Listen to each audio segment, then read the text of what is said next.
Donc, bonjour à toutes, bonjour à tous. Donc une petite vidéo, la soir du cours. Je voulais vous faire un petit enchaînement de kettlebell. Et puis en fin de compte, c'est des fêtes. Voilà, mangez, amusez-vous, déstressez-vous, on verra ça plus tard. Parce que c'est vrai, on me demande est-ce que j'ai des exercices pour maigrir. Vous savez, c'est un petit peu comme qu'est-ce qu'il faudrait que je mange en plus pour perdre du poids. Alors il y a un truc que je vous en ai déjà parlé déjà, c'est un petit peu marrant, c'est les femmes prennent des protéines pour maigrir par exemple, et les mecs en muscu ils vont prendre des protéines pour grossir. Ah, faut savoir, on est pareil ou on n'est pas pareil. Les femmes font du sport ou de la muscu pour s'amincir, pour maigrir, et les mecs pour prendre du volume. Où est le problème? Est-ce que c'est dans la tête ou est-ce que c'est physiologique? On a le même corps, on a le même cerveau, on a les mêmes hormones, c'est surtout on n'a pas le même raisonnement. Comment le sport peut faire maigrir? Vous voyez, comment le sport peut faire maigrir? Le sport ne fait pas maigrir dans le sens où je me souviens de Jacques Navreau, qui était un ancien haltérophile, culturiste, un des premiers brevets d'état de culturisme d'ailleurs à l'époque, hein, la fédération haltérophile à l'époque. Et il disait les pépettes elles font du sport, elles vont faire du cardio, hop, et elles vident leur sucre. Pendant 1 heure, elles entament à peine un petit peu de gras et hop, elles vont toutes au resto ensemble, elles vont se baffrer de pizza, de pâtes et de crêpes à la chantilly. Alors évidemment, il y a un petit problème là. Le sport, il ne peut pas faire maigrir dans ces cas-là. Si vous videz vos cellules et après vous les remplissez à outrance, le sport ça donne faim. Le sport ça crée, ça stimule les hormones de croissance. Ça stimule la testo. Donc vous avez faim, vous pétez les plombs, quoi. Vous voyez, vous avez la super patate. Vous avez envie de vivre, de bouffer. C'est pas ça qui va vous faire maigrir.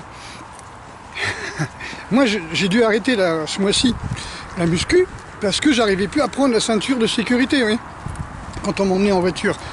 Alors comme j'ai pas de voiture, je m'en rends pas compte. C'est vraiment quand c'est les pantalons, évidemment, je vois bien, je rentre plus dans mes pantalons, j'ai pris trop de cuisses et de fessiers, je peux plus m'asseoir ou m'accroupir avec mes pantalons normaux, donc là j'ai vite arrêté, hein, je vous avais dit que j'avais pris plus de 10 kilos, donc j'ai vite arrêté, et j'ai continué à travailler un petit peu les fondamentaux, hein, tirage poulie, développé 45, soulevé de terre, et puis voilà quoi, et puis écarté à 45 degrés.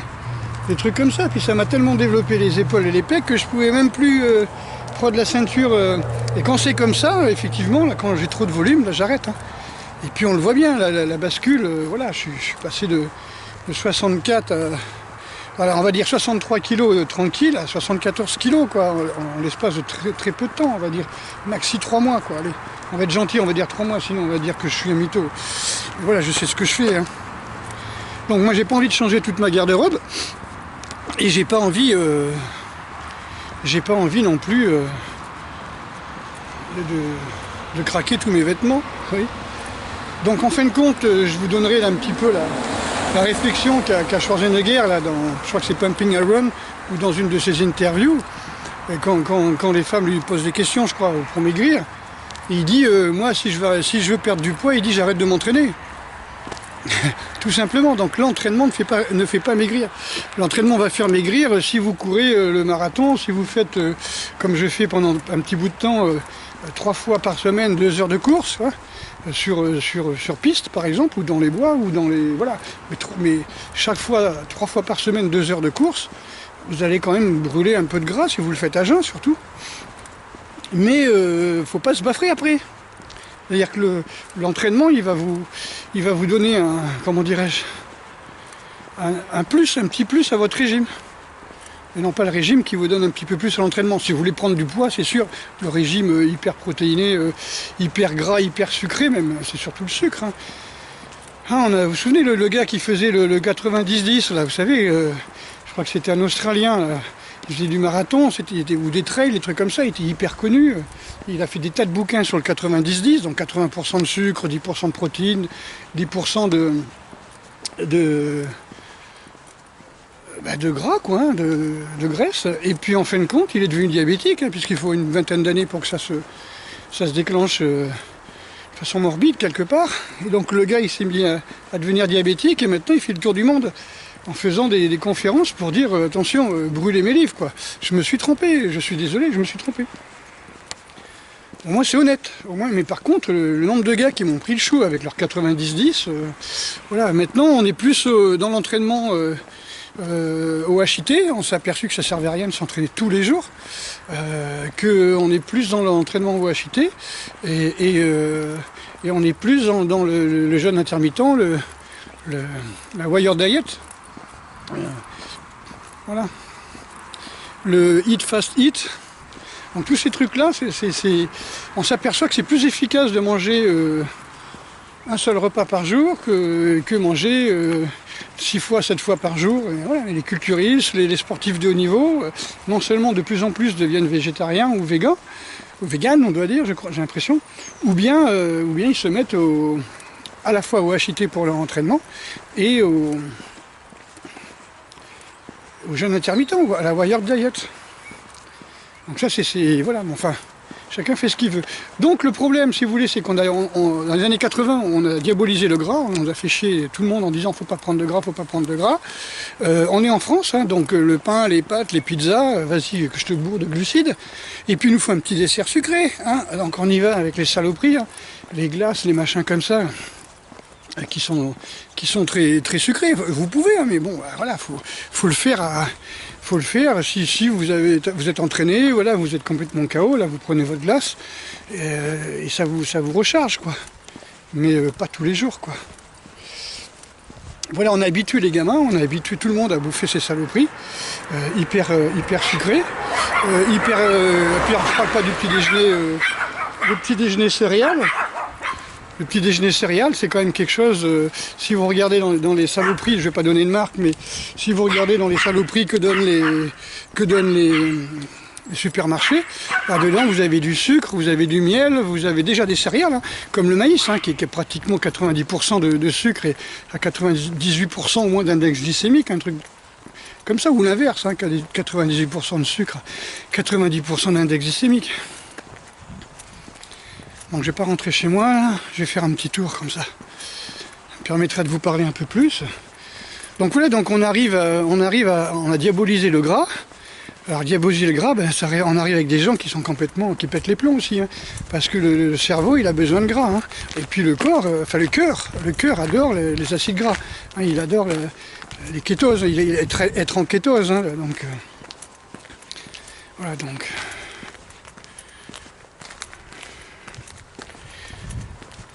Donc on a fait des diabétiques, on a fait des tas de diabétiques, hein. Les gosses sont obèses à cause du sucre et non pas à cause du gras. Je ne me rappelle plus dans quel pays où ils avaient fait l'expérience. Enfin il y a des tas d'expériences, hein, qui ont été faites, hein, où justement on s'aperçoit que dans les pays où on mange le moins de gras et le plus de sucre, c'est là où il y a le plus d'obèses. Alors quand je dis sucre, hein, c'est pain, pâtes, pizza, voire éventuellement patate douce, qui est très sucrée, voilà. Mais bon, on va pas emmerder les légumes quand même non plus, hein. Déjà les 3/4 de la planète, des pays riches, non, les 3/4 des pays riches ne bouffent plus de légumes pratiquement. Pour eux des légumes c'est des frites, vous voyez. Manger des frites c'est des légumes. Alors la différence entre l'index glycémique du brocoli et des frites, il y a une sacrée différence. Alors, il y en a qui disaient m'emmerde pas avec ton brocoli, bouffe ton brocoli, bouffeur de brocoli, tout ça, bon, les accros au kebab et au burger, là. Enfin, on se donne rendez-vous dans 10 ans, les gars. Voilà, moi j'aurai 72 ans et vous serez diabétique et obèse. Et qui dit diabétique et obèse dit espérance de vie qui chute de 30% minimum, quoi. 30% c'est énorme. Si on me dit t'as une chance sur 3 de prendre une balle dans la tête en sortant de chez toi, je reste chez moi. Hein. 1 sur 3. Vous voyez comme les gens qui jouent au loto, hein, j'en parle souvent, ils ont une chance sur 1 milliard de jouer au loto, puis ils y vont, et tous les mois ils donnent du pognon, et ils ont l'espoir de gagner avec une chance sur 1 milliard par exemple.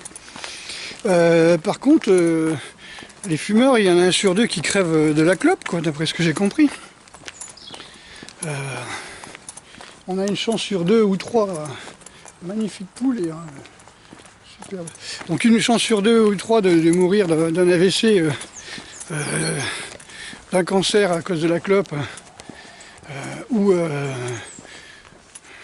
d'une crise cardiaque à cause justement de trop manger, quoi. Hein.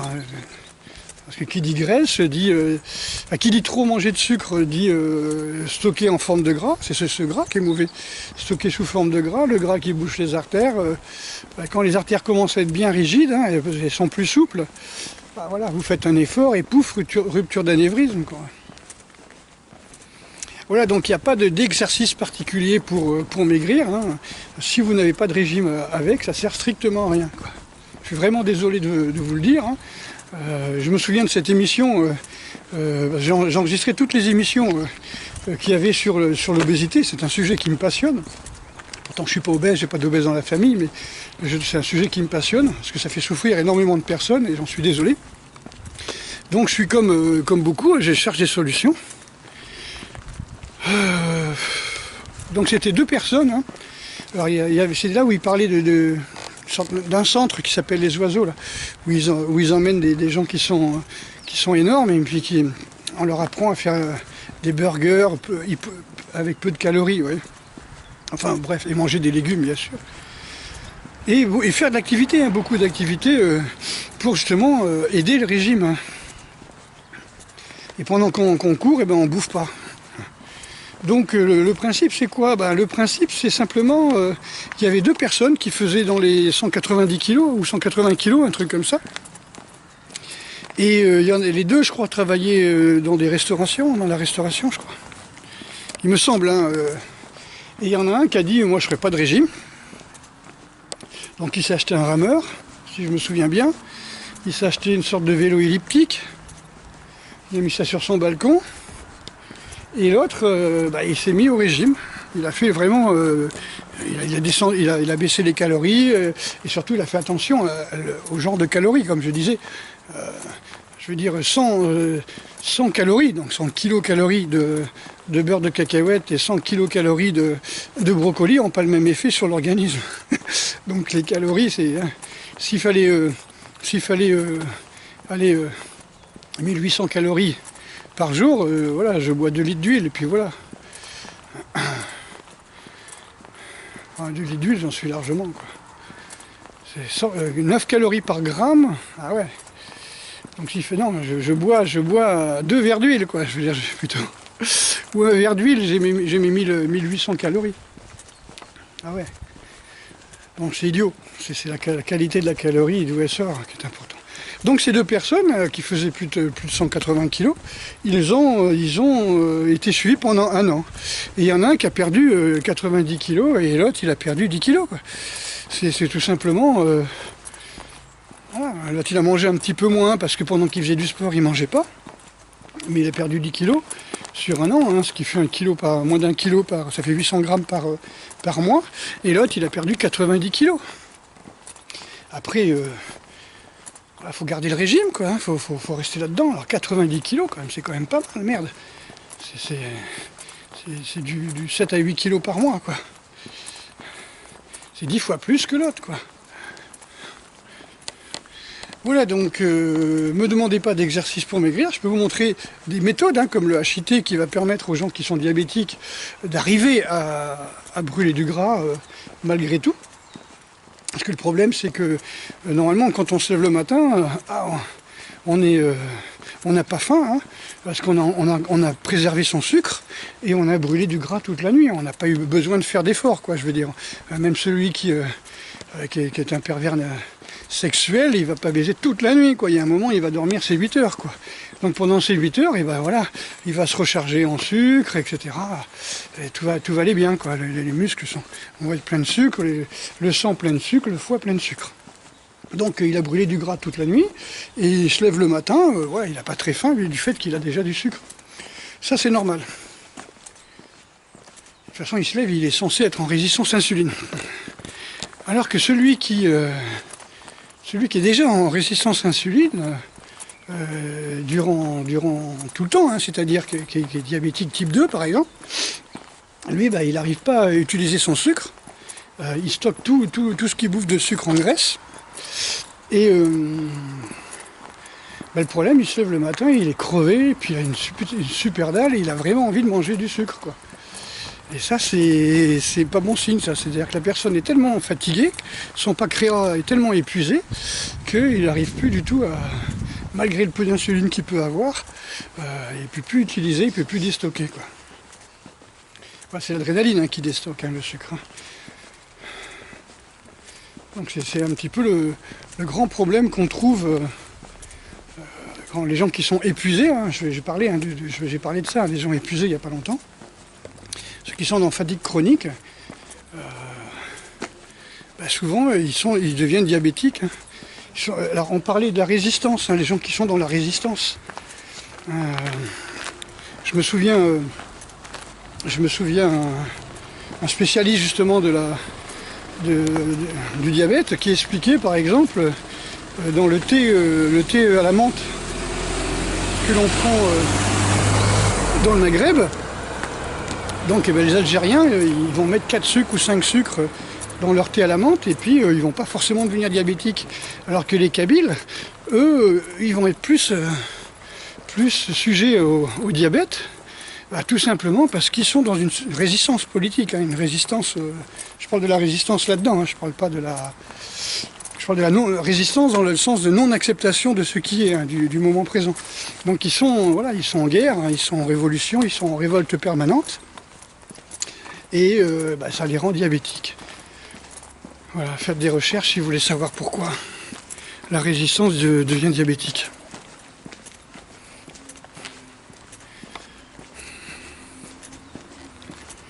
Voilà, donc c'était mon petit truc. Je peux vous donner des programmes de muscu, il n'y a pas de problème. Je peux vous montrer comment en HIIT, avec juste 20 minutes, 3 fois par semaine, on peut forcer justement le corps à se rendre en bonne santé, c'est-à-dire à pouvoir utiliser les graisses, mais surtout après, Après, il faut plutôt aller vers le cétogène, plutôt que le 90-10. Voilà, donc ça c'est des conseils que je donne aux stagiaires quand ils viennent, quand ils ont des problèmes. Je leur explique tout ça, ils prennent des notes. Ils font leurs propres recherches après sur Internet. Moi, je n'invente rien. Ça, c'est les bases de la diététique. Le problème, c'est que la diététique, il faut prendre les dernières recherches. Parce que quand vous regardez ce qui se faisait dans les années 80, point de vue entraînement muscu, point de vue diététique, c'était n'importe quoi. On voyait beaucoup de gens dans les magazines de muscu qui faisaient des programmes. Alors, généralement, les programmes, c'était des programmes de sèche avant une compétition, ou de prise de masse, mais alors les pauvres gars, ils regardaient ça, ils achetaient Muscle Fitness, le monde du muscle, etc. Ils essayaient de faire les programmes sans s'apercevoir que tous ces mecs-là étaient dopés et que les programmes qu'ils faisaient, là, les 2 heures d'entraînement par jour, ça servait pas à grand-chose si on n'a pas les hormones de croissance. Alors que, comme j'ai déjà dit, les hormones de croissance, ça va un moment parce que la prostate, elle a besoin de ces hormones de croissance pour développer les cancers. Donc développer les hormones de croissance, il y a un moment, il faut arrêter, quoi. Il ne faut pas vous étonner si vous avez un cancer de la prostate très jeune et si vous êtes stérile à 30 ans. Vous voyez les 3/4 des vedettes de cinéma là, qui sont relativement sèches et musclées, vous apercevez qu'elles commencent à perdre les cheveux, elles se rasent le crâne à la Bruce Willis ou Statham. C'est des gens que je soupçonne de prendre du clenbuterol, la testo et compagnie. Voilà, ça me tient, c'est juste mon jugement parce que c'est des choses qui font perdre les cheveux et qui mènent assez rapidement aussi au diabète, parce que c'est des gens qui vont se gaver de sucreries parce qu'ils vont s'entraîner, ils vont bouffer des saloperies, quoi. Enfin, c'est des Américains. Ok, donc je suis rentré et je vous souhaite un joyeux Noël à tout le monde. Donc mangez, faites-vous plaisir, ne vous inquiétez pas, après vous avez tout le temps de jeûner. Voilà, donc n'oubliez pas que le jeûne, c'est le plus ancien des médicaments, et il n'y a pas vraiment de contre-indication. Donc n'hésitez pas à jeûner, n'hésitez pas à manger moins, à manger 1 jour sur 2, à faire des jeûnes intermittents de 12 à 18 heures tous les jours, voire de 18 à 24 heures. Voilà, au moins 2 fois par semaine et tout ça. Donc tous les calculs vous montrent toutes les études vous montrent que c'est important. Et ça vous permet de prolonger votre vie en meilleure santé. Ok, à bientôt. Et surtout, passez de bonnes fêtes. Hein.